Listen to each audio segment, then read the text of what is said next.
Don't forget to subscribe.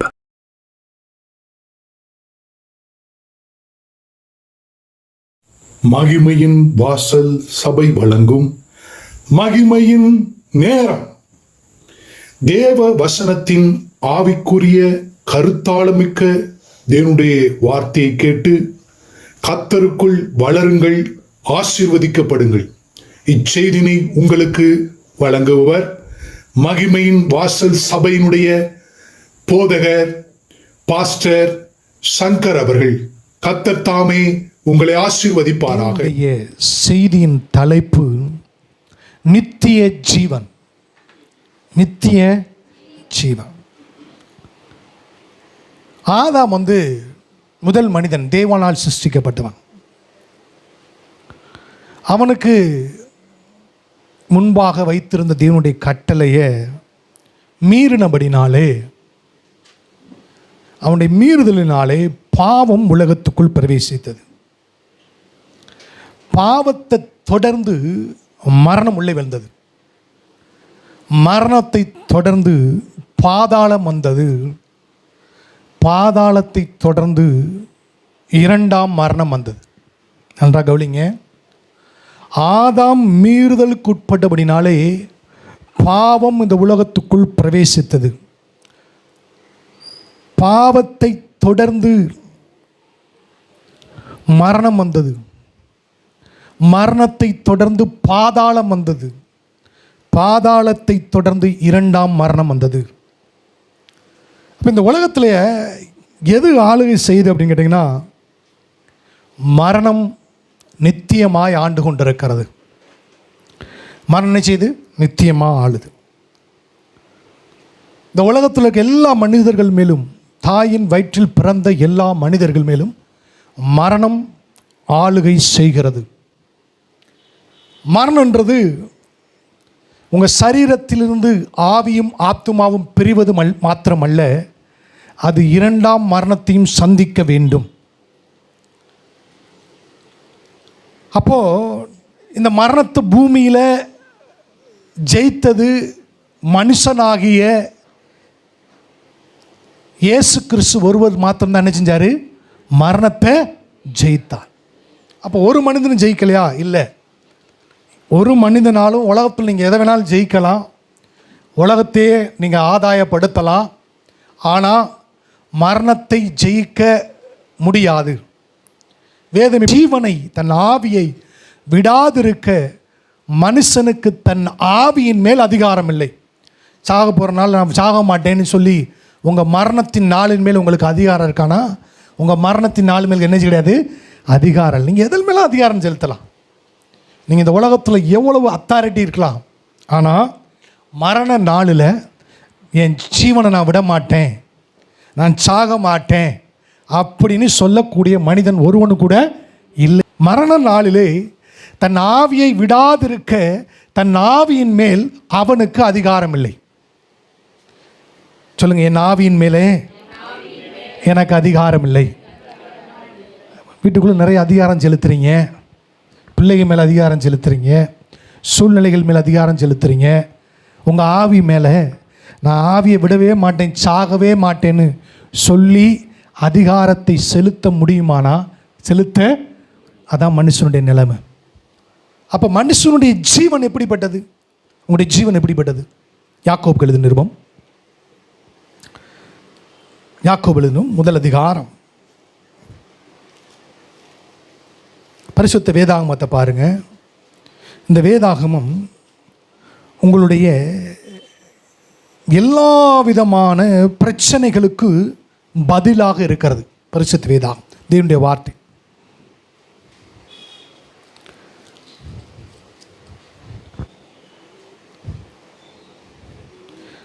யாக்கோபு 4ஆம் அதிகாரம் 14ஆம் வசனம். நாளைக்கு நடப்பது உங்களுக்கு தெரியாதே, உங்கள் ஜீவன் எப்படிப்பட்டது? பரிசுத்த வேதாந்தத்தில் சில நல்ல கேள்விகள் இருக்குது. அந்த கேள்விகளை கேட்கணும்.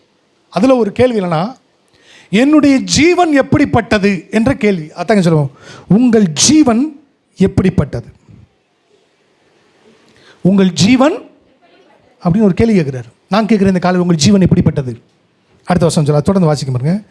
கொஞ்ச காலம் தோன்றி பின்பு தோன்றாமல் போகிற, காணப்படாமல் போகின்ற புகையை போல் இருக்கிறது. உங்கள் ஜீவன் எப்படி இருக்குதா? ஒரு ஸ்மோக் மாதிரி இருக்கின்றாரு. ஸ்மோக் வரது டிஸப்பியர் ஆயிடுது.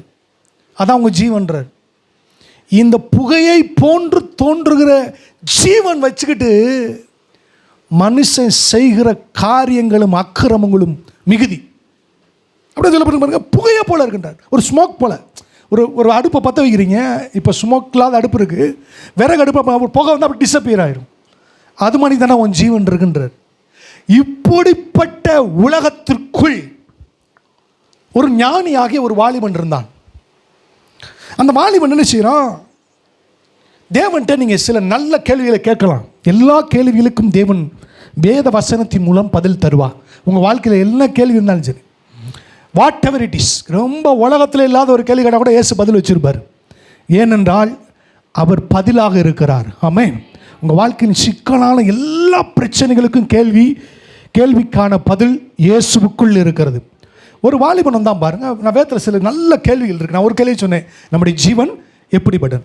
ஒரு வாலிபன் வருகிறான். மத்தேயு சுவிசேஷ புத்தகம் 19ஆம் அதிகாரத்துக்கு போவோம். மத்தேயு 19:16. கர்த்தர் இந்த வார்த்தைகளை உங்கள் இருதயங்களிலே எழுதுவாராக. 19:16. அப்போது ஒருவன் வந்து அவரை நோக்கி, நல்ல போதகரே, நித்திய ஜீவனை அடைவதற்கு நான் எந்த நன்மையை செய்ய வேண்டும் என்று கேட்டான். ஜீவன் புகையை போன்றதான். என் ஜீவன் புகையை போன்றதான். ஒரு ஸ்மோக் மணிக்கு தான். என் ஜீவனை விடாதிருக்க எனக்கு அதிகாரம் இல்லை. ஆனால் இந்த அழிந்து போகிற ஜீவனை நித்தியம் உள்ள ஜீவனாய் மாற்றுவதற்கு நான் என்ன செய்ய நேசிட்டு கேட்குறான். எப்படிப்பட்ட கேள்வி பார்த்தீங்களா? தேவன்கிட்ட இப்படி கேள்வி கேட்கணும். தேவன்கிட்ட கேள்வி. இன்னொரு கேள்வி பவுல் கேட்குறான், ஆண்டவரே நான் என்ன செய்ய சித்தமாக இருக்கு, அப்படி ஒரு கேள்வி கேட்குறான் பவுல். இந்த வாலிபன் நல்ல ஞான அறிவாக கேட்குறான். என் ஆவியை விடுறதுக்கு எனக்கு அதிகாரம் இல்லை, பிடிச்சி வைக்க எனக்கு அதிகாரம் இல்லை. என் ஜீவன் புகையை போன்றது. இந்த ஜீவனை நித்தியமாய் மாற்றுவதற்கு நான் என்ன செய்யணும்னு கேட்குறான். என்ன செய்யணும் நினைச்சான் கேட்குறான். அவன் கேட்குறான், என் ஜீவனை நித்திய ஜீவனாக மாற்றிருக்கணும், அழிவில்லாத ஜீவனாய் மாற்றுவதற்கு என்ன செய்யணும் அப்படின்னு கேட்குறான். அப்போ நித்திய ஜீவன்னா என்னது? சரி, நித்திய ஜீவனா என்னன்றதை நான் பின்னால் அப்படியே உங்களுக்கு விளக்கி காமிக்கிறேன். அப்போ மனிதனுடைய ஜீவன் ஒரு புகையை போன்றது, அதை டிஸப்பியர் ஆயிரும். ஆனால் இயேசுவிடத்தில் வரும்பொழுது நீங்கள் கேட்கலாம், ஏசப்பா என்னுடைய ஜீவனை நித்திய ஜீவனாய் மாற்றுவதற்கு என்ன செய்யணும்? நான் ஏற்கனவே சொல்லிட்டேன், நித்திய ஜீவனுக்கு எதிர்பதமாக இருக்கிறதுன்னு கேட்டிங்கன்னா பாவம், பாவத்தை தொடர்ந்து மரணம், மரணத்தை தொடர்ந்து பாதாளம், பாதாளத்தை தொடர்ந்து இரண்டாம் மரணம். இந்த தான் நித்திய ஜீவனுக்கு எதிரானது.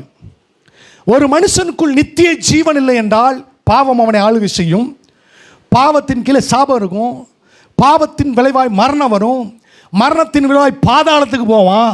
நியாய தீர்ப்பு நாளில் பாதாளத்திலிருந்து இரண்டாம் மரணத்திற்கு ஆகிய அக்கினி கடலும் கந்தகமாக இருக்கிற அந்த எரிநகரத்தில் தள்ளப்படுவான். இதுதான் மரணம், நித்திய மரணம்.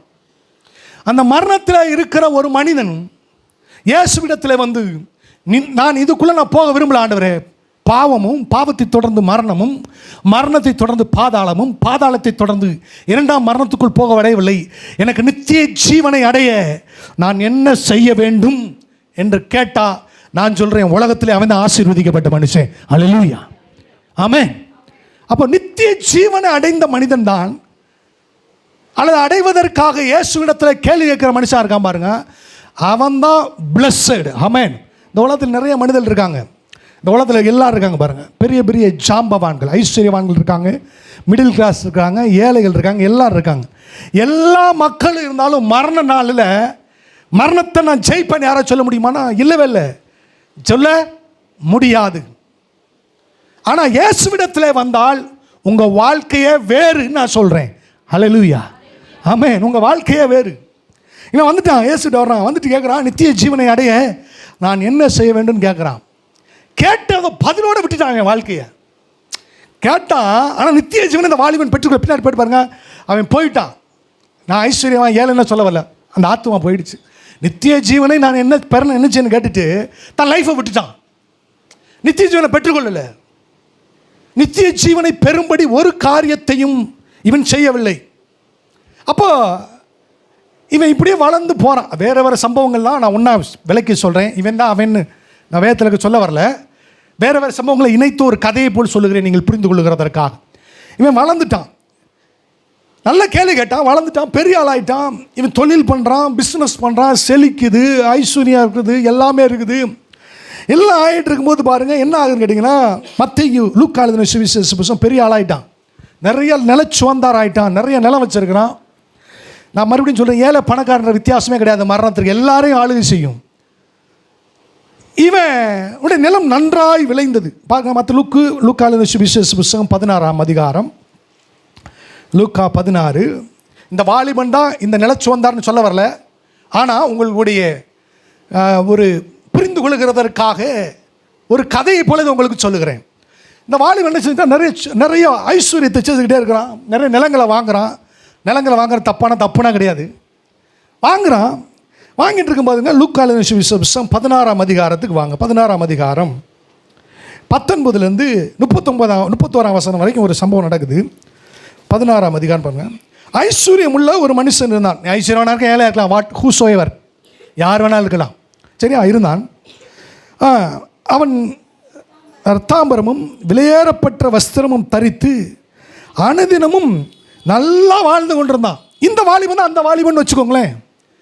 ஆண்டவரே, நித்திய ஜீவனை சுகந்தரிக்க நான் என்ன செய்ய வேண்டும் என்று கேட்ட வாலிபன் தான். நல்லா வாழ்ந்துக்கிட்டு இருக்கான். வாழ்ந்துக்கிட்டு இருக்கும்போது பாருங்கள், அப்போது அவன் சொல்லுவான், அது வாழ்ந்து கொண்டு தான் லாசர் என்னும் பேர் கொண்ட ஒரு தரித்திரம் இருந்தான். ரைட்டு விட்டுருங்க.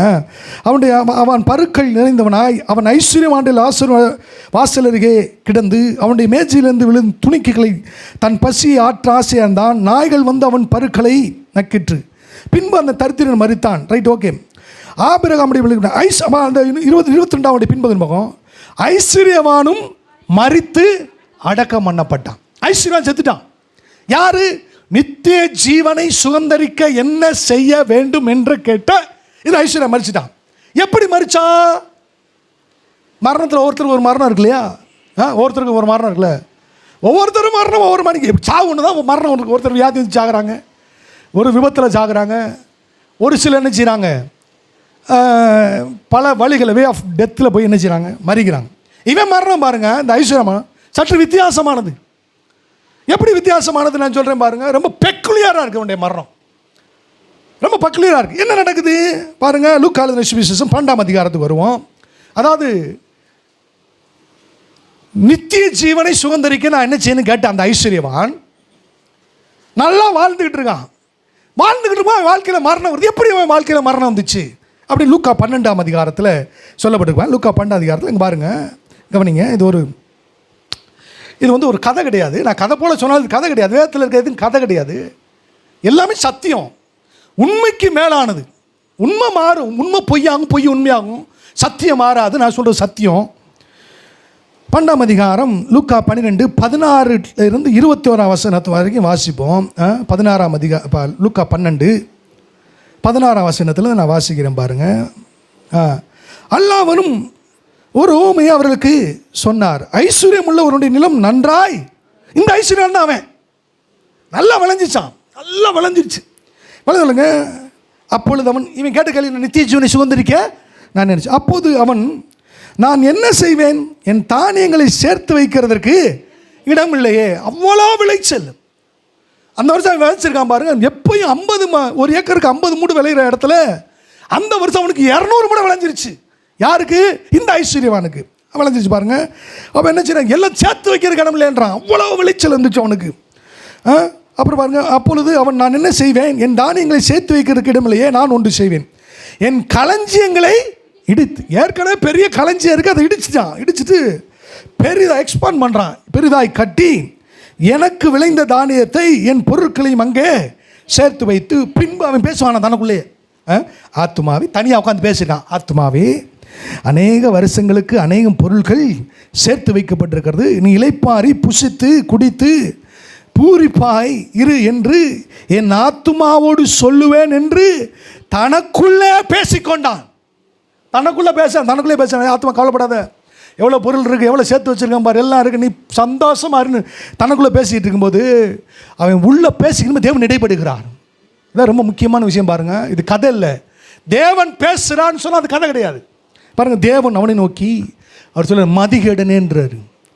ஞானத்தினால செல்வத்தை சம்பாதிச்சான், ஞானத்தினால அறுவடை பண்ணுனா, ஞானத்தினால களஞ்சியங்களை இடித்து கட்டுனா, பெரிதாக்குனா, அவனை பார்த்து கஜல்ல முட்டாளேன்றார். முட்டாளே, உன் ஆத்துமா உன்னிடத்திலிருந்து இந்த ராத்திரியில் எடுத்துக்கொள்ளப்படும். இந்த ஆத்துமா ஒரு ராத்திரியில் தான் அந்த ஐஸ்வர்யவான் லூக்கா 16ஆம் அதிகாரத்தில் சொல்லப்பட்ட அவன் ரத்தாபரம் உடுத்திருந்தானே அந்த அவன் இந்த ராத்திரிலே உன் ஆத்துமா எடுத்துக்கொள்ளப்படும்னா பாருங்க, ஜீவன் போயிடுச்சு. எல்லாம் சேர்த்தாலும் தன் ஆத்துமா என்ன செய்ய முடியல, விடாதிருக்கிறதற்கு அவனுக்கு அந்த ஆவியின் மேல் அவனுக்கு அதிகாரம் இல்லை. ஒரு வாலிபனாக வர்றான், என்ன ஆண்டவர் கேட்குறான், நித்திய ஜீவனை சுதந்திரிக்க நான் என்ன செய்யணும்னு கேட்குறான். நல்ல பிஸ்னஸ் பண்ணுறான், ஐஸ்வர்யத்தை சேர்க்குறான், களஞ்சியங்களை பெரிதாக கட்டுறான். கட்டும் பொழுது அவன் தனக்குள்ளே சொல்லிக்கிட்டு, ஆத்துமாவை நீ மகிழ்ந்து கலிகூறு, நல்லா புசித்து குடித்து பூரிப்பாருன்னு சொல்லும் பொழுது, சொல்லிக்கிட்டு இருக்கும் பொழுது பாருங்கள், கத்த சொல்ல மூடனே இன்றைக்கு உன் ஆத்துமா உன்னை விட்டு எடுத்துக்கொள்ளப்படுன்றார். நான் கேட்குறேன், இந்த காலையில் உங்கள் ஆத்துமா உங்களை விட்டு எடுத்துக்கொள்ளப்பட்டால் நீங்கள் எங்கே போவீங்க? ஆத்துமா எடுத்துக்கொள்ளப்பட்டால் அந்த எடுத்துக்கொள்ளப்பட்டால்ன்றார் பாருங்க, அங்கே தான் தேவன் யாருன்னு சொல்லுதா. தேவன் யாருன்னு கேட்டிங்கன்னா, தேவன் உங்கள் ஆவிக்கும் ஆத்துமாக்கும் ஆண்டவராக இருக்கிறார். அல்லேலூயா சொல்லி, ஆவிக்கும் என் ஆத்துமாவிற்கும் என் சரீரத்திற்கும் இயேசுவே ஆண்டவர். அல்லேலூயா. என்ன கொஞ்சம் கொஞ்சம் வாலிபன் என்ன பண்ண, அவன் ஆத்துமா எடுத்தார் பாருங்க. எடுத்த உடனே நீங்கள் மறுபடியும் லூக்கா 16ஆம் அதிகாரத்துக்கு வரணும். லூக்கா 16ஆம் அதிகாரம் வருவோம். அந்த வாலிபன் எடுத்துட்டாரு. ஆவியையும் ஆத்துமாவையும் நரகத்துக்கோ அல்லது பரலோகத்துக்கோ அனுப்பக்கூடிய அதிகாரம் யாருக்கு இருக்குன்னா, இயேசு கிறிஸ்து தான் இருக்குது. பிசாசு கிடையாது. பிசாசு தோற்கடிச்சிட்டார் சிலுவையில், இல்லையா?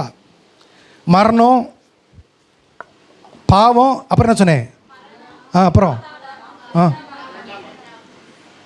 எல்லாம் சொல்லுங்க.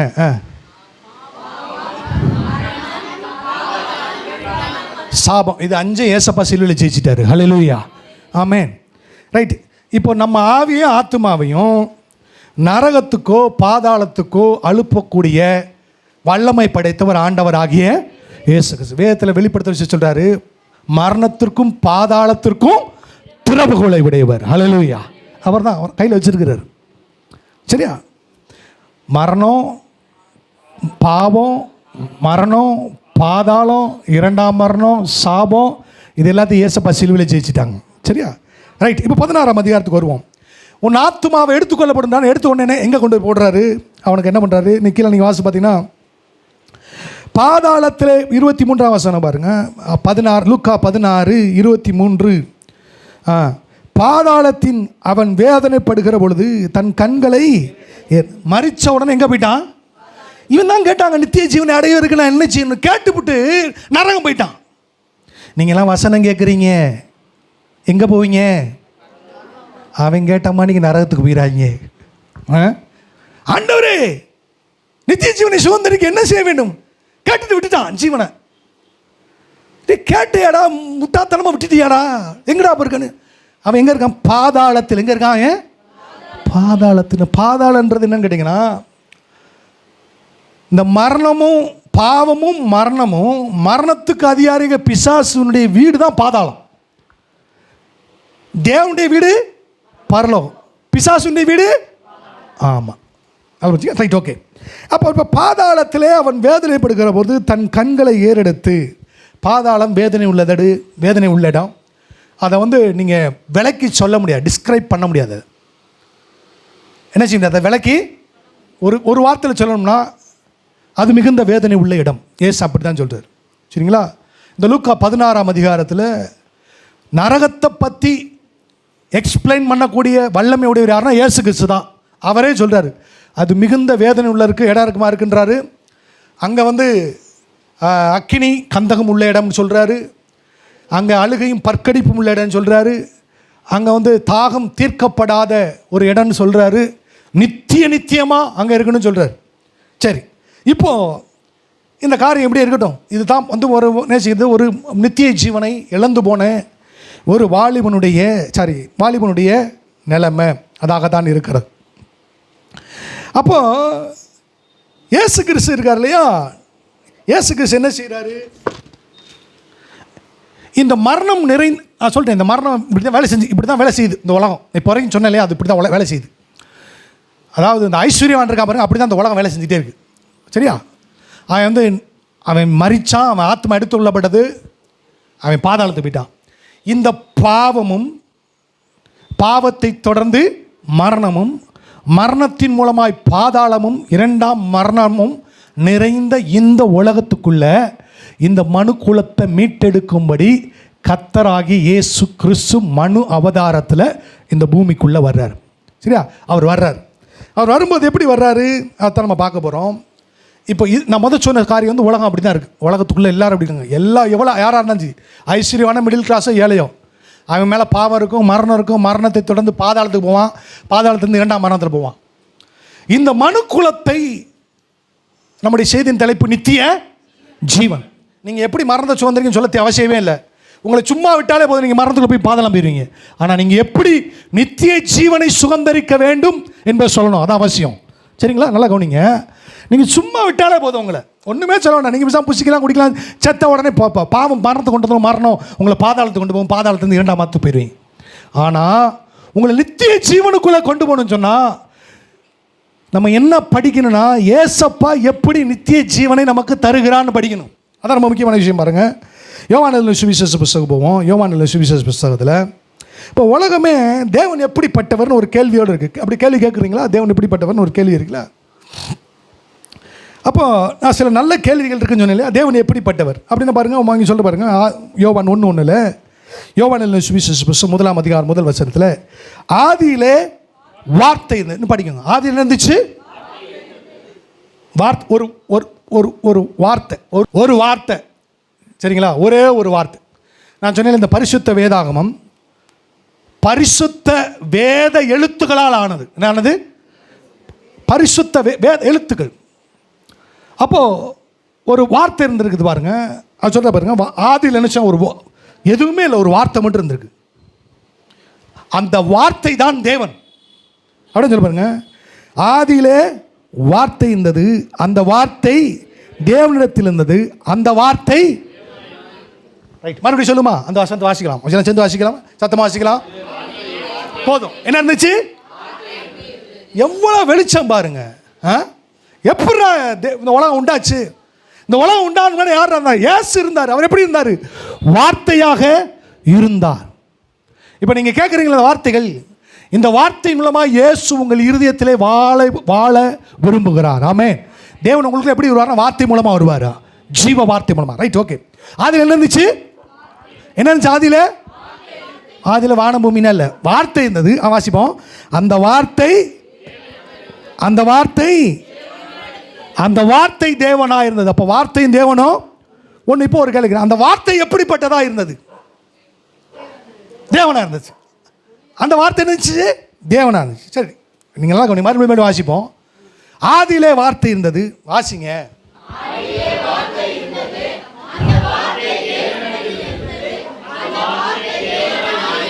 அந்த வார்த்தை எப்படிப்பட்டதாக இருந்தது? அந்த வார்த்தை எதா இருந்தது, யாராக இருந்ததுன்னா தேவனாக இருக்குன்னு சொல்லி. அந்த வார்த்தை எப்படிப்பட்டதுன்னு கேட்குறேன். கேள்வி தமிழே தடம் பொருளுது. இங்கே வல்லமை உள்ளதாக இருந்தது. Right, very good. நான் என்ன சொல்ல, இந்த வார்த்தை எதுவாக இருந்ததுன்னா வார்த்தை தேவனாக இருந்ததுன்னு சொல்லலாம். இந்த வார்த்தை எப்படிப்பட்ட வார்த்தையாக இருந்தது? அப்போ அந்த வார்த்தை இருந்துச்சுல, அந்த வார்த்தைக்குள் என்ன இருந்தது? ஜீவனம். நீங்கள் எல்லாம் பறந்து போவோம். அல்லேலூயா. ஜீவனும் வல்லமையுமா இருந்தது. அப்படி தானே? ரைட்டு. இதே கேள்வியை இன்னொரு இடத்துல கேட்போம். ஆமேன். பரவாயில்ல, மகிமையின் வாசல் சபைக்கு வந்ததுக்கு நீங்கள்லாம் தேறி இருக்கிறீங்க. அல்லேலூயா. ஆமேன். போவோம். போகலாமா? 1 யோவான் சுவிசேஷம் 1 யோவான் 1ஆம் அதிகாரத்தில் போவோம். இங்கே பாருங்கள், இவர் என்ன செய்கிறாரு? நல்லா வாசிக்கிறேன் பாருங்கள். ஆதி முதல் இருந்ததும் 1 யோவான் 1 வசனம் 1 அதிகாரம் 1 வசனம். ஆதி முதல், ஆதியில் என்ன இருந்துச்சு? ஆதி முதல் இருந்த வார்த்தையும், நாங்கள் கேட்ட வார்த்தையும், எங்கள் கண்களால் கண்ட வார்த்தையும், நாங்கள் நோக்கி பார்த்த வார்த்தையும் எங்கள் கைகளினால் தொட்டதுமாய் இருக்கிற ஜீவ வார்த்தையை குறித்து உங்களுக்கு அறிவிக்கிறோம். ஹல்லேலூயா. அந்த ஆதியிலே என்ன இருந்துச்சுன்னா, ஆதியிலே ஜீவ வார்த்தை இருந்தது. சொல்லுவோம், ஆதியிலே ஜீவ வார்த்தை இருந்தது. இந்த 2 வசனம் சேர்த்து வாசிப்போமா? யோவான் 1:1 வருவோம். யோவான் விசேஷம் 1 அதிகாரத்துக்கு வருவோம். புரியுதா உங்களுக்கு? புரியுதா புரியலையா? ஆமாம், சரி, 1:1 வருவோம். பாருங்க, இதை சேர்ந்து வாசிப்போம். பாருங்க, இப்படி வாசிக்கணும். ஆதியிலே ஜீவ வார்த்தை இருந்தது, அந்த ஜீவ வார்த்தை தேவனிடத்தில் இருந்தது, அந்த ஜீவ வார்த்தை தேவனா இருந்தது. ஹல்லேலூயா. புரிஞ்சுங்களா? ஆதியில் என்ன இருந்துச்சு? ஆதியிலே தேவன் வானத்தையும் பூமி உண்டாக்க, அதுக்கு ஒரு ஆதி இருந்துச்சு. அந்த ஆதியிலே வார்த்தை இருந்தது. அந்த வார்த்தை எப்படி இருந்தது? அந்த வார்த்தை ஜீவ வார்த்தை. சொன்னார் இயேசு யோவான் 6:63, நான் சொல்லுகிற வார்த்தைகள் ஆவியாயும் ஜீவனாயும் இருந்தது. ஹல்லேலூயா. இப்போ அந்த வார்த்தை இருந்ததுல, அது ஜீவ வார்த்தை. அது என்ன வார்த்தை? ஜீவ வார்த்தை. அது என்ன வார்த்தை? ஜீவ வார்த்தை. ஆதியிலே ஜீவ வார்த்தை இருந்தது, அந்த ஜீவ வார்த்தை தேவனிடத்தில் இருந்தது, அந்த ஜீவ வார்த்தை தேவனாய் இருந்தது. ரைட், வாசிக்கலாமா? அடுத்து வாசிக்கலாம். அதே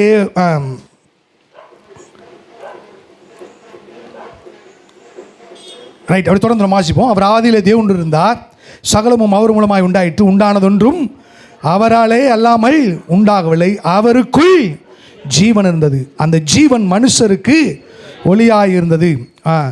14ஆம் வசனம் இதை விட்டுருங்க. 1ஆம் வசனத்தை நான் வாசிக்கிறேன், பின்பு 14ஆம் வசனத்தை நான் வாசிக்க போகிறேன். சரியா? ரைட். ஆதியில ஜீவ வார்த்தை இருந்தது, அந்த வார்த்தை ஜீவ வார்த்தை தேவனிடத்தில் இருந்தது, அந்த ஜீவ வார்த்தை தேவனா இருந்தது. தேவனே நீ யார்னா? நான் ஜீவ வார்த்தைன்னு சொல்லுவார். புரியுங்களா? தேவனே நீ யார்னா? தேவன் யாரு? தேவன் யாரு? தேவன் யாரு? இப்போ நீங்க கேட்கறது என்ன வார்த்தை? ஹல்லேலூயா, ஆமென். நீங்க தேவன் எப்படிப்பட்டவன்? அவர் ஜீவ வார்த்தை உடையவர். ஹல்லேலூயா. அவர் என்ன ஆனார் பாருங்க, 14ஆம் வசனத்தில், அந்த ஜீவ வார்த்தை மாமிசமாகி. நல்லா கவனிச்சிங்களா? என்னாச்சு? முதல்ல சொல்லுங்க, அந்த ஜீவ வார்த்தை மாமிசமாகி. கிருபையின் சத்தியத்தை பற்றி நம்ம கேட்டோம். அந்த ஜீவ வார்த்தை, நல்லா பாருங்க, அந்த வார்த்தை அந்த ஜீவ வார்த்தை மாமிசமாகி. 4ஆம் வசனம் வாசிப்போம். அவருக்குள் ஜீவன். அந்த ஜீவ வார்த்தை மாமிசமாகி இயேசு கிறிஸ்துவாக பூமியில் வெளிப்படும் பொழுது கர்த்தர் சொன்னாரு, எனக்குள்ளே ஜீவன் இருக்கிறது. ஹல்லேலூயா, ஆமென், ஆமென், ஹல்லேலூயா. அதனால எப்படி கர்த்தர் இருந்தார் பாருங்க. உலகமே மரணத்தில் இருக்கு, ஒரே ஒருத்தர் மட்டும் ஜீவ வார்த்தையாகிய இருந்த தேவன் அந்த ஜீவ வார்த்தை மாமிசமாகி தனக்குள்ளே ஜீவனோடு இந்த பூமியிலே நடந்தார். ஹல்லேலூயா, ஆமென்.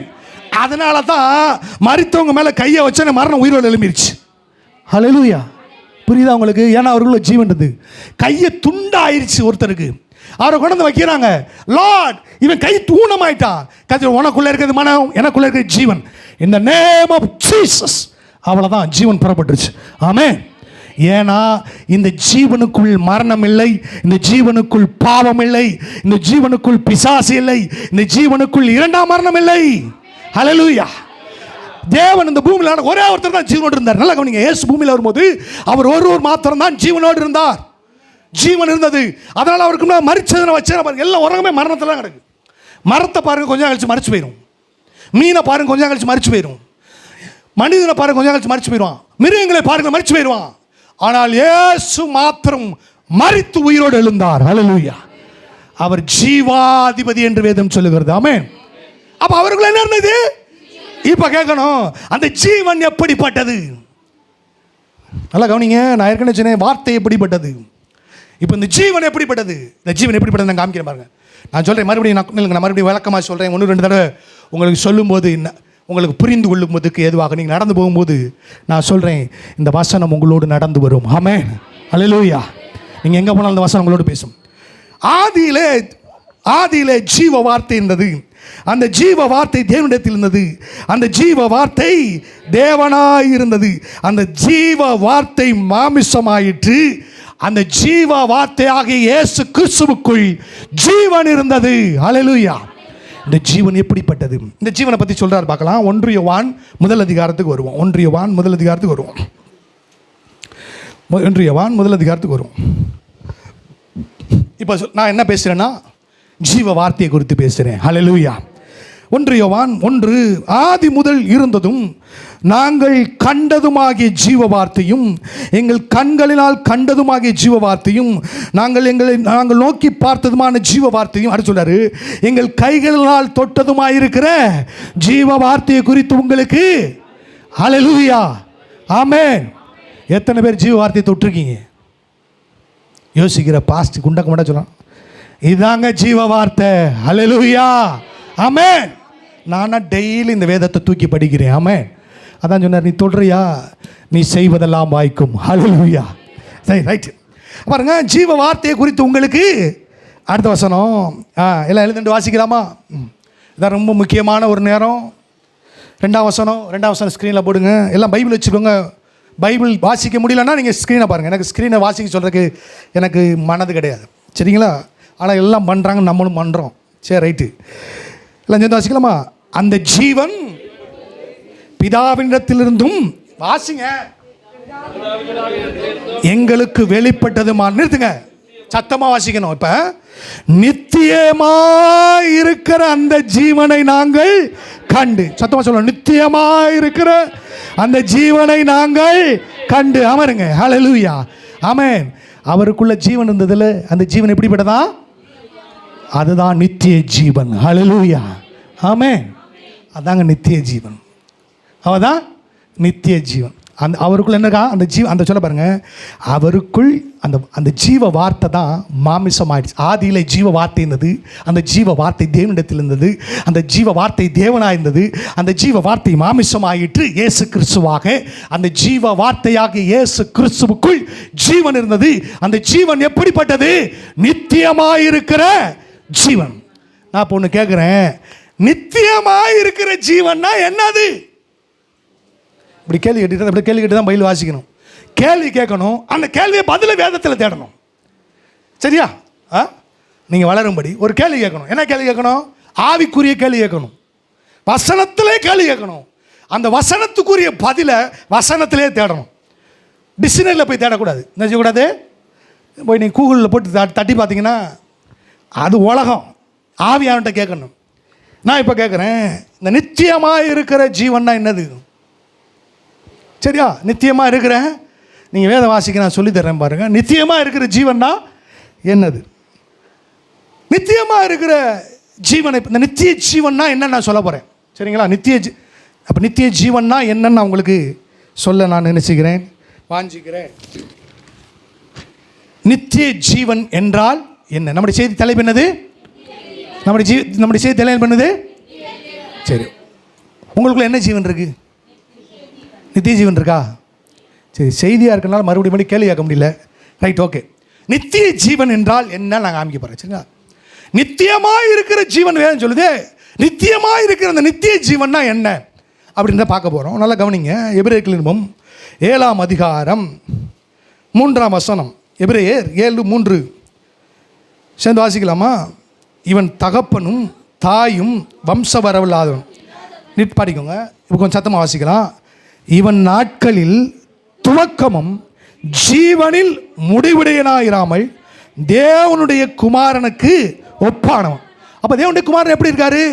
அவருடைய ஜீவனுக்கு துவக்கமும் கிடையாது, முடிவும் கிடையாது. என்ன கிடையாது அவருடைய ஜீவனுக்கு? சொல்லுங்க. தேவனுடைய குமாரனாகிய இயேசு கிறிஸ்துடைய ஜீவனுக்கு துவக்கமும் கிடையாது, முடிவும் கிடையாது. இதுவே நித்திய ஜீவன். நீங்கள் தொடக்கத்தையும் முடிவையும் கண்டுபிடிச்சா அது என்ட்டு, அது முடிஞ்சிருச்சு. எனக்கு ஒரு பிறப்பு இருக்கு, ஒரு சாவு இருக்கு. தேவனுக்கு அவருடைய ஜீவனுக்கு என்ன கிடையாது? Beyond the limits. அவருடைய ஜீவன் எதையும் செய்யும். ஹல்லேலூயா. அது நித்திய ஜீவன். ஆமென். எது தொடக்கமும் இல்லாத முடிவும் இல்லாத இந்த நித்தியமாக இருக்கிற நித்திய ஜீவனோட உலகத்துக்குள்ள ஏன் வந்தார்னா, வேதம் சொல்லுகிறது யோவான் 3:14, அவரை விசுவாசிக்கிறவனோ அவன் பாவத்தினாலே கெட்டு மரணமடைந்து பாதாளத்துக்கு சென்று இரண்டாம் மரணமாகிய அக்கினியும் கந்தகமான கடலிலே தள்ளப்படாமல் நித்திய ஜீவனை அடையும்படி அவர் இந்த பூமிக்கு வந்தார். ஹல்லேலூயா, ஆமென். வாசிக்கலாம், யோவான் 3:16 வாசிக்கலாம். பாருங்க, இதுக்காக தான் தேவன் பூமிக்கு வந்தார். இயேசு பூமியில் வரும்போது உலகமே மரணத்தில் தான் இருக்குது. இப்போ நான் சொல்கிறேன், தேவ பிள்ளைகளை தவிர இந்த உலகம் மரணத்தில் தான் இருக்கிறது. ஹல்லேலூயா, மரணத்தில் தான் இருக்குது. நீங்கள் விட்டாலே போதும். நம்ம ஏன் சுவிசேஷம் சொல்ல போகிறோம்? அதுக்குள்ளே ஜீவன் இருக்குது. ஏன் இயேசுவை கொண்டு போகிறோம்? அதுக்குள்ளே நித்திய ஜீவன் இருக்கிறது. சுவிசேஷம் நித்திய ஜீவனை தரவல்லது. சுவிசேஷம் பெரிய விஷயம் கிடையாது. இயேசுவின் பாவத்திற்காக மரித்தார், அடக்கம் பண்ணப்பட்டார், 3ஆம் நாள் உயிரோடு எழுந்தார் என்று விசுவாசிக்கிறேன் கேட்டால் அவங்க ஆமாம் விசுவாசிக்கிறேன், இயேசுவே மெய்தேவன் என்று விசுவாசிக்கிறேன்னு சொன்னால் போதும். உடனே இயேசு இலவசமாய் அவர்களுக்குள் அந்த புகையாக இருக்கிற ஜீவனை மாற்றி நித்திய ஜீவனை தருகிறவர். ஹல்லேலூயா, ஆமென். யோவான் 3ஆம் அதிகாரம் 16ஆம் அதிகாரத்துக்கு வரும். 13 பாருங்கள், இயேசு எல்லாமே ஃப்ரீ தான். இயேசுக்கு இயேசுகிட்ட வந்தால் எல்லாமே ஃப்ரீ தான் உங்களுக்கு. யோவான் 3:16 சேர்த்து வாசிப்போமா?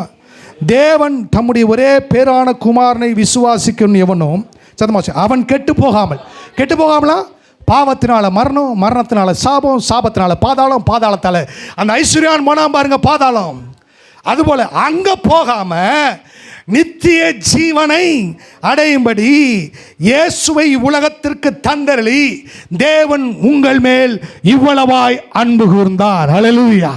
அவர் சொல்கிறார், அப்பா நான் உங்களுக்கு அன்பு கூர்ந்ததுக்கு காரணமே நீங்கள் எல்லாம் நித்திய மரணத்தை விட்டு விலகி அந்த லாசரு போன பாதாளத்துக்கு போகாதபடி உங்களுக்குள் இருக்கிற ஜீவனை நித்திய ஜீவனாய் மாற்றும்படி இயேசு சிலுவையில் மரித்தார். ஹல்லேலூயா, ஆமென். அவர் மரிக்கிற பொழுது நித்தியமாக இருக்கிற ஜீவனை வெளியே விட்டார். என்ன செஞ்சார்? நான் கேட்டேன், ஏன் ஆண்டவர் வெளியே விட்டீங்கன்னு. வெளியே விட்ட ஜீவனை நீ பிடிச்சிக்கோன்ட்டார். நான் பிடிச்சிட்டு வந்துட்டேன். ஹல்லேலூயா. நீங்கள் பிடிச்சிருக்கீங்களா? எப்படி பிடிச்சிருக்கீங்க? வசனத்தின் மூலமாக. ஹல்லேலூயா. அவரோட சிலுவை தூக்கிட்டு பாருங்க, எல்லாம் முடிந்தது என்று சொல்லி அப்படின்னு பாருங்க, ஜீவன் வெளியே போச்சு. நான் கேட்டேன், ஆண்டவரே உங்க ஜீவன் வெளியே போகுது, உனக்காக நான் பிடிச்சிக்கோ. ஹல்லேலூயா, ஆமென். எனக்குள்ள ஜீவன் வந்துருச்சு. ஹல்லேலூயா. நான் சொல்கிறேன், இந்த ஜீவன் உங்களுக்குள் வர வேண்டுமானால் இயேசு என் பாவத்திற்காக மரித்தார், அடக்கம் பண்ணப்பட்டார், 3ஆம் நாள் உயிரோடு எழுந்தார். நித்தியமாக இருக்கிற இந்த இயேசு கிறிஸ்துவை மெய்தேவன் என்று விசுவாசிக்கிறேன். அவரே தேவன், அவரே மெய்தேவன் என்று நான் அறிக்கிறேன் என்று சொல்லும் பொழுது அவர் சொல்லுவாரே, நித்திய ஜீவன் உனக்கு தான்ப்பா. அந்த நித்திய ஜீவன் உங்களுக்கு தான். ஆமென். உங்களுக்கு மரணத்தை பற்றி பேசுனா சந்தோஷமாக இருக்குன்னா அது இங்கே வாய்ப்பில்லை. ஜீவனை பற்றி பேசுகிறேன். ஆமென். ஆனால் உங்களுக்கு சொல்றாரு, எப்பா உங்களுக்கு தான் ஜீவனை கொடுத்துருக்கிறாரு. ஹல்லேலூயா, ஹல்லேலூயா. எனக்கு தான் ஜீவன். சொல்லுங்க, எனக்கு தான் நித்திய ஜீவன். ஆமென். தொடக்கமும் முடிவும் இல்லாத அந்த ஜீவனை அவரிடத்திலே நீங்கள் பெற்றுக்கொள்ளணும். இப்போ ஒரு கேள்வி கேட்குறேன் இல்லையா? அவன் கேள்வி கேட்டான், நித்திய ஜீவனை அடைய நான் என்ன செய்யணும் ஆண்டவர் என்னும். இப்போ நித்திய ஜீவன் அடைய என்ன செய்யணும்? ஒரு பதில் சொல்கிறேன் பாருங்க. யோவான் எழுதின சுவிசேஷ புஸ்தகம் 6ஆம் அதிகாரம் 47 வாசிக்கலாமா? என்னிடத்தில் விசுவாசமாக இருக்கிறவனுக்கு நித்திய ஜீவன் உண்டு என்று சொல்லுங்க சார். மெய்யாகவே உங்களுக்கு ஒரு 2 இதில் சொல்கிறார், மெய்யாகவே ஷுவர்லி. ஏன்னா இயேசு கிறிஸ்து ஆணையிட மாட்டார். நல்லா புரிஞ்சுங்களா? இயேசு ஆணையிட மாட்டார், ஒரே ஆணை தான். ஆனால் ஒரு அஷூரன்ஸ்க்காக சொல்றார், நிச்சயமாகவே இயேசுவிடத்தில் விசுவாசமாக இருக்கிற உங்களுக்கு நித்திய ஜீவன் உண்டு என்று சொல்லுகிறேன். இயேசு என் பாவத்துக்காக மரிச்சாருங்க, அடக்கம் பண்ணப்பட்டாருங்க, 3ஆம் நாள் உயிரோடு எழுந்தார் என்று என் இருதயத்தில் விசுவாசித்து வாயில அறிக்கை பண்றேன்னு சொன்னா இயேசு சொல்றாரு, மெய்யாகவே நீங்க என்ன அப்படி விசுவாசித்தா நித்திய ஜீவன் உங்களுக்கு உண்டு. அந்த ஐஸ்வர்யவான் கேள்வி கேட்டான், நரது விட்டான். நீங்கள் இந்த வசனத்தை கேட்கிற நீங்கள் இயேசுவின் வழியாக பரலோக வாசல் வழியாக பரலோக ராஜ்யத்தை சுதந்தரிக்க இந்த நித்திய ஜீவன் உங்களுக்குள் கொடுக்கப்பட்டிருக்கிறது. ஹல்லேலூயா, ஆமென். நம்ம இந்த நித்திய ஜீவன் ஃபண்டமெண்டல் தான் பார்க்குறோம். நித்திய ஜீவன் பல காரியங்களை செய்யும். இயேசு இந்த பூமியில் இருக்கும்போது என்னென்ன காரியம் செஞ்சாரோ அத்தனை காரியம் இந்த நித்திய ஜீவன் செய்யும். நல்லா கொஞ்சம் 3 நாள் கழித்து லாசர் உயிரோடு எழுப்பினார். 4 நாள் ஆச்சு, எழுப்பினார். எப்படி ஆண்டவர்? எனக்குள்ளே இருக்கிற ஜீவன் காலங்களை கடந்தும் செயல்படும். ஆமென். இயேசு அப்படி தான் சொன்னார். அந்த ஜீவன் தான் உங்களுக்குள்ளே இருக்குது. நல்லா கவனிங்க. லாசருடைய கல்லறைக்கு முன்னாடி நிப்பாட்டி வச்சுருக்க 4 நாள் நாருமேன்றான். ஆனால் சார், நீ மரணத்தை அறிஞ்சிருக்க, நித்திய ஜீவன் அறியல மகள் என்றார். நித்திய ஜீவன் என்ன செய்யணும் உனக்கு தெரியல, அது காலங்களை கடந்து வேலை செய்யும். அவன் பாருங்க, நான் ஒருவேளை செத்துட்டேன், இயேசு வருகை தாமதம் வச்சுக்கோங்க, போச்சுட்டாங்கன்னு வச்சுக்கோங்க. இயேசு வருகிற பொழுது அந்த ஜீவன் என்னை உயிரோடு எழுப்பும். ஆமென். அதான் ஜீவன். ஹல்லேலூயா. நல்லா கவனிங்க. அதுக்கு தொடக்கமும் கிடையாது. நான் இயேசுவை ஆண்டவராக ஏற்றுக்கொண்டா என் வாழ்க்கைக்கு முடிவு கிடையாது, அதுவே நித்திய வாழ்வு. ஆமென். ஹல்லேலூயா. எனக்குள்ள நித்திய ஜீவன் ஊட்டப்பட்டிருக்குது. என்ன வேணாலும் செய்யும். அந்த ஜீவன் பாதாளத்தை ஜெயிக்கும். அதெல்லாம் சொன்னார். ஒருத்தர் ரட்சிக்கப்பட்ட சபைக்குள் வந்தால் பாதாளத்தின் வாசல்கள் உங்களை மேற்கொள்ளாதுன்றார். ஆமென். ஹல்லேலூயா. பாருங்கள், அந்த நித்திய ஜீவன் என்ன செய்யணும்? விசுவாசிக்கணும். பாருங்கள், அது ரொம்ப முக்கியம். பாருங்கள், அதனால் வெளிப்படுத்தின சுவிசேஷ புஸ்தகம் 20ஆம் அதிகாரம் 14ஆம் வசனத்துக்கு வருவோம். பாருங்கள், வெளிப்படுத்தல் 20:14. 20:14 எடுத்துட்டீங்களா? 20:14. அப்பொழுது மரணமும் பாதாளமும் அக்கினி கடலிலே தள்ளப்பட்டது. இது 2ஆம் மரணம். 15ஆம் வசனம் பாருங்க, சேர்ந்து வாசிப்போம். ஜீவ புஸ்தகத்தில் எழுதப்படாதவனாக காண இவனோ அவன் அக்கினி கடலிலே. பாருங்க, ஜீவ புஸ்தகம் ஒன்று இருக்கான். என்ன புஸ்தகம் இருக்கு? உங்கள்கிட்ட நிறைய புத்தகங்கள் இருக்கும் இல்லையா? ஸ்கூல் பிள்ளைங்க படிக்கிற புத்தகங்கள். ஆனால் பரலோகத்தில் பல புத்தகங்கள் இருக்குது. அதில் ஒரு புத்தகத்துக்கு பேர் ஜீவ புஸ்தகம், நித்திய ஜீவ புஸ்தகம். அந்த புஸ்தகத்துக்கு பேர் அந்த பாருங்க, நீங்கள் இயேசுவை விசுவாசிக்கும் போது ஒரு தூதன் என்ன செய்வான்? உங்கள் பேர் அந்த ஜீவ புஸ்தகத்தில் எழுதுவான். என்ன செய்வான்? எழுதுவான். அவன் பேரே ஜீவ புஸ்தகத்தை பேர் எழுதுறவன் பேர். நான் கேட்குறேன், அந்த புத்தகத்தில் பேர் எழுதியிருக்கா எழுதலையா? எப்படி கண்டுபிடிக்கிறது? இயேசு உங்களுக்குள் இருக்காருன்னு சொன்னால் உங்கள் ஆவியில் ஆவியானவர் சாட்சி கொடுப்பார்.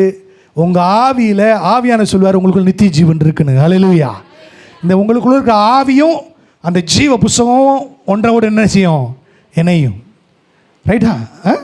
அப்போ அதான் கேட்குறது, நீங்கள் ரட்சிக்கப்பட்டிருக்கா? ஒரு நிச்சயம் உள்ளுக்குள்ளே இருக்கும், நான் ரட்சிக்கப்பட்டிருக்கேன், என்னுடைய பேர் பரலோகத்தில் எழுதப்பட்டிருக்குது அப்படின்னு ஒரு நிச்சயம் உங்களுக்குள்ளே இருக்கும். உங்கள் ஸ்பிரிட்டில் இருக்கும், உங்கள் ஆவியில் இருக்கும். உங்கள் ஆவி சொல்லும், மனதில்லை, உங்கள் புத்தி இல்லை, உங்கள் ஸ்பிரிட் சொல்லும் உன் பேர் ஜீவ புஸ்தகம் எழுதப்பட்டிருக்குமான். அப்படி ஜீவ புஸ்தகத்தில் உங்கள் பேர் எழுதப்படும் பொழுது நீங்கள் நித்திய ஜீவனுடையதாக இருக்க. அப்படினால பாதாளமும் மரணமும் அக்கினி கடலாகிய 2ஆம் மரணத்தில் நீங்கள் தப்புவிக்கப்படுவீர்கள். ஹல்லேலூயா. அதை நோக்கி தான் அந்த சபை போய்கிட்டு இருக்கு. ஆமென். இந்த உலகத்தில் நீங்கள் எவ்வளோ வெற்றி அடையணும்னு நான் சொல்லிக் கொடுக்க வேண்டிய அவசியம் இல்லை. அவங்களுக்கு அதனால் நல்ல ஞானம் இருக்குது, வெற்றி அடைங்க. என்னுடைய வேலை இல்லைனா மறு உலகத்தில் நீங்கள் எப்படி அந்த நித்திய ஜீவனில் பிரவேசிக்க வேண்டும் என்று வேதத்தின் மூலமாக சொல்லித் தருகிறேன். ஹல்லேலூயா. ஆமென். நான் சொல்லுவேன், இந்த உலகத்தில் ரொம்ப ஆசீர்வதிக்கப்பட்ட ஆள் நான் தான். ஹல்லேலூயா. அப்போ பாருங்க, ஆண்டவர் சொல்கிறா பாருங்க, அப்படி சொல்லிட்டார். Right, okay. இப்போ நீங்கள் நித்திய ஜீவனை பெற்றுக்கொண்டிருக்கீங்க.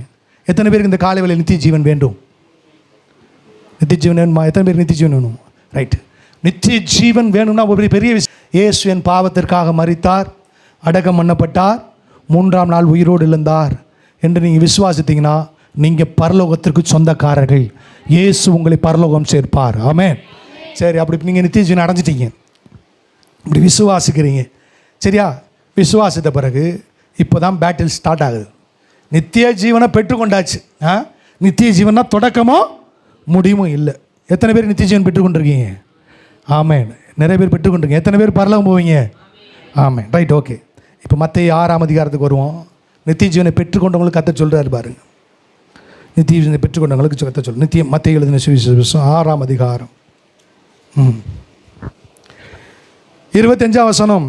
ஆகையால் இல்லைங்க, ஆகையால் நித்திய ஜீவனை நீங்கள் பெற்றுக்கொண்டிருக்கிறபடியால், நித்திய ஜீவனை பெற்றுக்கொண்டிருக்கிறது ஆகையால், நித்திய ஜீவன் உங்களுடையதாக இருக்கிறபடினாலே எண்ணத்தை உண்போம் எண்ணத்தை குடிப்போம் என்று உங்கள் ஜீவனுக்காகவும் எண்ணத்தை உடிப்போம் என்று உங்கள் சரீரத்திற்காகவும் கவலைப்படாதிருங்கள் என்று இயேசு சொல்லுகிறார். நல்லா கவனிங்க. நித்திய ஜீவன் இருக்குன்னா உங்களுக்கு நித்திய ஜீவனை பெற்றுக்கொண்டிருந்தேன்னு சொல்கிறீங்க. ஆனால் உங்கள் ஓட்டமெல்லாம் அதை நோக்கி இருக்குன்னு தெரியுமா? அந்த ஐஸ்வர்யமான அந்த மாதிரி தான் இருக்குது. நித்திய ஜீவனுக்காக பெற்றுக்கொண்டவர்கள் நடக்கிற நடைய போல கிடையாது. உங்கள் வாழ்க்கையில் எதை ப்ரையாரிட்டியாக வச்சுருக்கீங்கன்னா, இந்த எப்படி நம்ம இந்த உலகத்தில் நல்லா வாழலாம், எப்படி நான் சம்பாதிக்கிறது வேணான்னு சொல்ல, முதல் இடத்துல எதை உண்போம், எதோ மனுஷன் முழு அவனுடைய வாழ்க்கை முழு இந்த 3 தான் ஓடிட்டு இருக்கான். சாப்பிட்றது, உடுத்துறது, தங்குறது, இது 3 தான் அவனுடைய கேட்டகரி. அவ்வளோதான், அதற்கு மேலே யோசிக்கவே மாட்டான். அதுபோல் நித்திய ஜீவனை பெற்றுக்கொண்ட பிள்ளைகள் அப்படி தான் இருக்காங்க. இதை நோக்கி தான் ஓடுறாங்க. அப்போ ஓடக்கூடாதா? ஓடலாம். ஓடுறதுக்கு எப்படி ஓடணும் விஷம் சொல்லிட்டு சொன்னால் பாருங்கள், ஆகாரத்தை பார்க்கலும் உங்களை நித்திய ஜீவனும், உடையை பார்க்கலும் உங்களை சரீரமும் விசேஷத்தமாக இருக்குது. நீங்கள் வெளியே பார்க்குறீங்க, எனக்கு அதான் ரொம்ப இல்லை, உள்ள இருக்க ஜீவன் ரொம்ப முக்கியம். உங்கள் ஜீவன் இன்றைக்கு எடுத்துக்கொள்ளப்பட்டால் உங்களுடையவைகள் யாருடைய அவனுக்கு கதை சொல்கிறார். நல்லா கவனிங்க. அப்போ உங்களுடைய ஓட்டம் அதை நோக்கி இருக்குது. நீங்கள் நித்திய ஜீவனை உடையவரை போல நீங்கள் என்ன செய்யலை, நடந்து கொள்ளலை அப்படின்னு சொல்லி பாருங்கள். அப்படி சொல்லிட்டா பாருங்கள், இப்போ அவர் சொல்கிற ஆகாயத்து பட்சிகளை கவனித்து பாருங்கள், அவைகள் விதைக்கிறதும் இல்லை, அறுக்கிறதும் இல்லை, களஞ்சியங்கள் சேர்த்து வைக்கிறதும் இல்லை, அவைகளையும் உங்கள் பரமபிதான்னு சொன்னால் ரசிக்கப்பட்டவங்க தான் சொல்கிறார். பரமபிதா பிழைப்பூட்டுகிறார், அவைகளை பார்க்கலும் நீங்கள் விசேஷித்தவர்கள் அல்லவான்றார் அப்படின்னு சொல்லப்போ, காட்டு புறா, அதாவது என்னது, காக்காக்கு இருக்கிற அறிவு கூட உனக்குள்ள இல்லைன்றார். பிழைப்பூட்டுகிற பிதா ஒருத்தர் இருக்காருன்னு சொல்லிட்டு அப்புறம் மித்ததை தேடணுமா? எனக்கு ஒரு பரலோகத்தில் ஜீவாதிபதி ஒருத்தர் இருக்காரு அப்படின்னு சொல்லிட்டு உடைக்காகவும் உணவுக்காகவும் உறைவிடத்திற்காகவும் நீங்கள் ஓட வேண்டும் என்று கதை சொல்லுகிறார். ஏன்னா உள்ளே இருக்கிற ஜீவன் ரொம்ப பெருசு. நீங்கள் என்ன நினைக்கிறீங்க, உள்ளே இருக்கிற நித்திய ஜீவனை தனியாக வச்சுட்டு வாரத்துக்கு ஒரு நாள் அதை 10 ஊசி தட்டுவோன்னு நினைக்கிறீங்க? நோ, அது உங்களுக்கு நித்திய பாதைக்குள்ள நடந்தது. வாரத்துக்கு ஒரு நாள் பைபிளை திறக்கிறது, வாரத்துக்கு ஒரு நாள் சண்டே சர்ச்சுக்கு வர்றது, சண்டே ஆராதனையே லேட்டாக வர்றது, உங்கள் ஜீவன் எப்படிப்பட்டது? புகையை போல் போயிடுச்சுன்னா, நான் சொல்கிறேன், பரிசுத்தவான்களாக இருந்தீங்கன்னா, நீங்கள் இயேசு கிறிஸ்துவில் இருந்தீங்கன்னா, உங்கள் மரண நாளை கூட நீங்கள் சொல்லிட்டு தான் சாவீங்க. ஹல்லேலூயா, அவ்வளோ மகிமையாக இருக்கும். எத்தனை பேருக்கு அப்படி சாவன்னு ஆசையாக இருக்குது?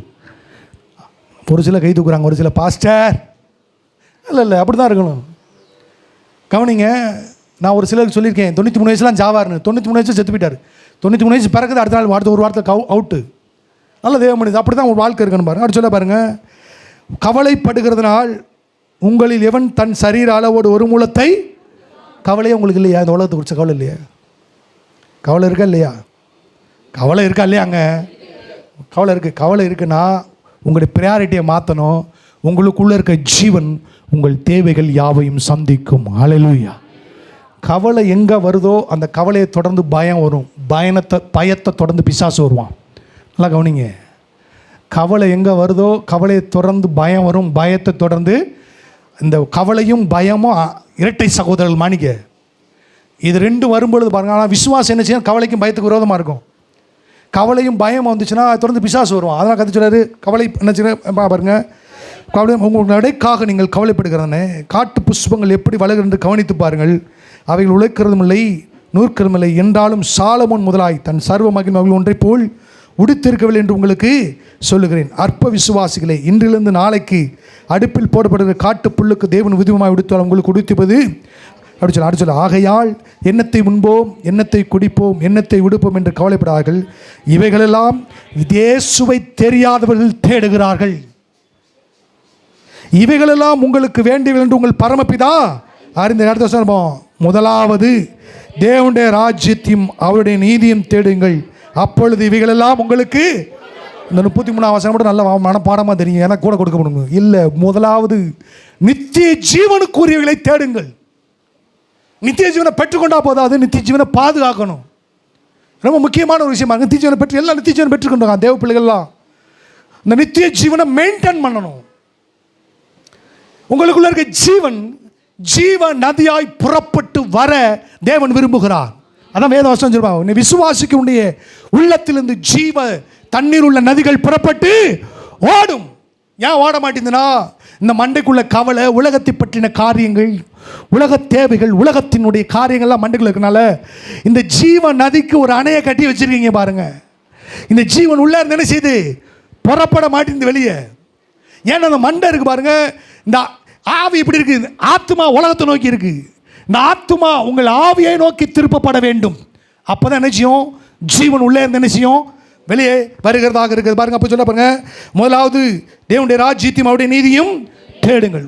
சொன்ன அப்போ உனக்குள்ள ஜீவன் இருக்கு, ஜீவன் நதியா, அந்த நித்திய ஜீவன் நதியை போல உங்களுக்கு புறப்படணும்னு சொல்லி கர்த்தர் விரும்புகிறார். எப்படி புறப்படும்? எப்படி புறப்படும்? நல்லா கவனிங்க, உங்களுக்குள்ள நித்திய ஜீவன் நதியை போல இருக்குது. நதியை எதற்குனா மற்றவர்களுக்கு இந்த நித்திய ஜீவனை கொண்டு போவதற்காக, சுவிசேஷத்தை மற்றவர்களுக்கு கொண்டு போவதற்காக, மற்றவர்களுக்கு ஆசீர்வாதமாக இருப்பதற்காக.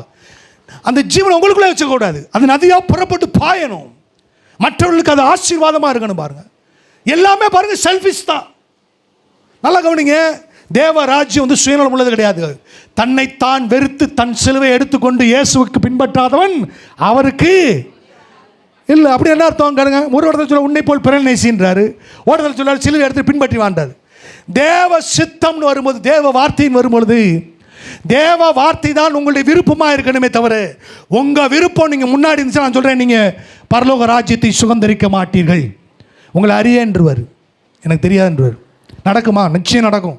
எல்லாம் சொன்னேன், எல்லாம் பரலோகம் போயிடலாம், எல்லாம் நான் பரலோகம் போக முடியாது, காக்கணும். பவுல் சொல்கிறான், பின் விசுவாசத்தை காத்து கொண்டேன், இது முதல் நீதியின் கிரீடம் எனக்காக வைக்கப்பட்டிருக்கு. உங்கள் வாழ்க்கையில் எது முன்னால் இருக்குது? கேள்வி கேட்கணும், ஆண்டவரை போய் கேட்கணும், எது ஆண்டவரே என் முன்னால் இருக்குது? கதையில் உன் வாழ்க்கையில் இயேசு முன்னால் இல்லை, தேவனுடைய வார்த்தை முன்னால் இல்லை, உங்கள் வாழ்க்கையில் உங்கள் காரியங்கள், உலகத்தின் காரியங்கள் எல்லாம் முன்னால் இருக்குன்னா கதை சொல்ல நித்திய ஜீவனை நேசிக்க முடியாது, இழந்து போயிடுவேன். பெற்றுக்கொண்டாலும் நித்திய ஜீவன் இழந்து போனவங்க இருக்காங்க, நிறைய பேர் இருக்காங்க. புதிய ஏற்பாட்டில் இயேசுவுக்கு சிலுவைக்கு அப்புறம் நித்திய ஜீவனை இழந்தவங்க நிறைய பேர் இருக்காங்க. ஆனால் அதெல்லாம் சொல்ல விரும்பல. நித்திய ஜீவனை நீங்கள் பெறுவதற்காக நான் உங்களுக்கு சொல்லுகிறேன். வாசிக்கலாம், 2 தீமோத்தேயுவின் புத்தகம் 4ஆம் அதிகாரம் 78ஆம் வசனம் வாசிப்போம். 2 தீமோத்தேயு 4ஆம் அதிகாரம் 4ஆம் அதிகாரம்